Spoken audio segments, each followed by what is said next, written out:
Sarah and I am a travel blogger and content creator. My blog is about travel and food.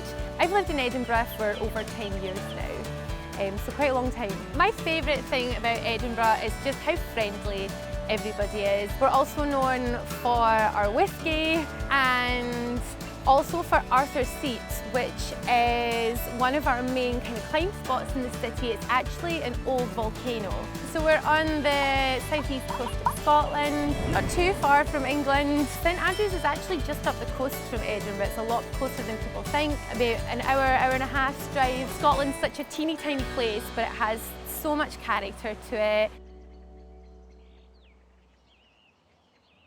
So we've come up to St Andrews. We thought we'd kick off the day with a little bit of wild swimming. Possibly a little bit cold this morning, but we're up for it. Let's go. Scotland has some of the most beautiful beaches in the world. The one we're on right now is a blue flag beach. Wild swimming is certainly a way to wake you up in the morning and kind of G you up for the rest of the day.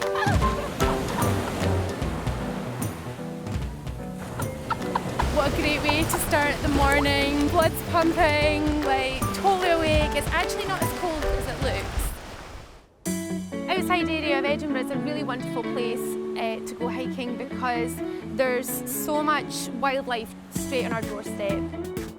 Hiking's a really great way of getting outside, exploring. It makes you feel calm, it makes you feel really free. So I'm on St Andrews Beach and I've heard that we can do land yachting. They put you into a little cart with a sail, so essentially it's like a land boat. Despite the fact that I'm a local, I actually didn't know that you could do this up here, so tell me a little bit about how you got started. So we run the land yachts at St Andrews Beach, and running now for 10 years. We imported them in from the States and thought we could sail around St Andrews. It's like the view of the North Sea and the air in your hair, and it's great fun.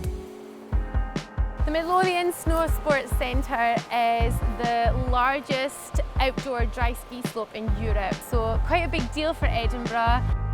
I'm totally going to fall. What is it that you can actually do up at the ski slope here? There's plenty to do up here. There's the skiing itself, there's snowboarding lessons as well. There's the tubing runs over there, it's like the Zorbin, which is next door. What tips could you give me? Don't give up the big one. Ready to go skiing? Yeah, let's go. I'm so excited. Cool.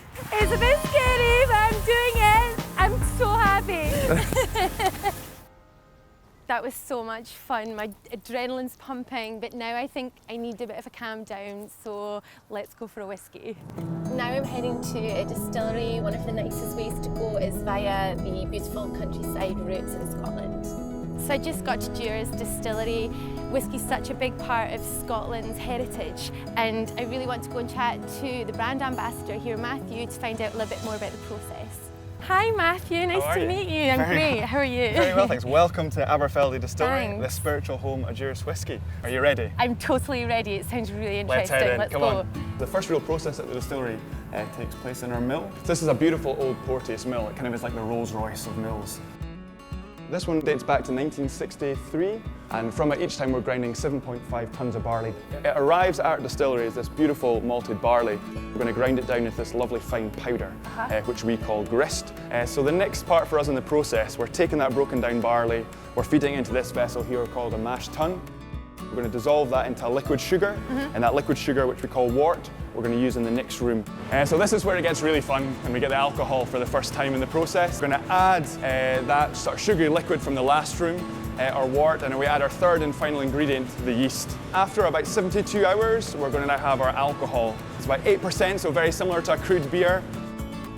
We boil it up so it rises up the neck of the still there into a vapour, goes down that big long pipe at the top of the line arm, into a condenser, and it's cooled back into liquid. Wow, so I didn't know that the shape actually changed it. Yeah, if you imagine the taller it is, it's only the lighter alcohols can get all the way to the top and the heavier ones settle back down. Like every distillery has their own specific shape of still. The most important thing really with a blend, a whiskey, is trying to create consistency, and that's what the family was really proud of. Today we're actually the world's most awarded blended Scotch whiskey. Fantastic. This is one of my favourite rooms, I think, because it really shows what goes into a blend. So a blend, of course, is a mix of not only different single malts, but other grain whiskies as well, pulling all these different ingredients together to try and make something, really well-rounded, harmonious.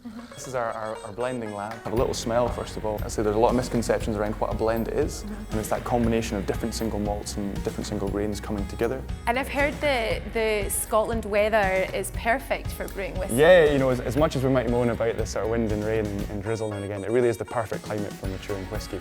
We're losing about 2% volume every year due to evaporation and a percentage of alcohol as well. And so I think this is aptly named Angel's Share. So this is that share of whiskey that's just evaporating out of the casks up to our Angels. To be classified as Scotch whiskey, it must be made of only a cereal, water and yeast, and matured in oak. You can get your cereal, your barley delivered anywhere, you can get your yeast delivered anywhere, but it's your water. You have to build a distillery near a good water source. Yep. And running sort of down through here, we have the Patilly burn, which is our water source. So for me, the final stage of a whiskey should never be in the bottle, it should be in a glass. Yep. So would you like to have a little taste? I certainly would love a taste. It's that time of day. It is. It smells beautiful. Cheers. Cheers. Slanjava, as we say. Slanjava. So I've had a great day. Edinburgh's known for its nightlife, so I'm going to go down to one of our little speakeasy bars and meet some friends. Edinburgh's nightlife is so varied. Newtown's very glam. The Old Town has a real fun, relaxed kind of feel to it. So there's so much variety in Edinburgh that there's always something for everybody.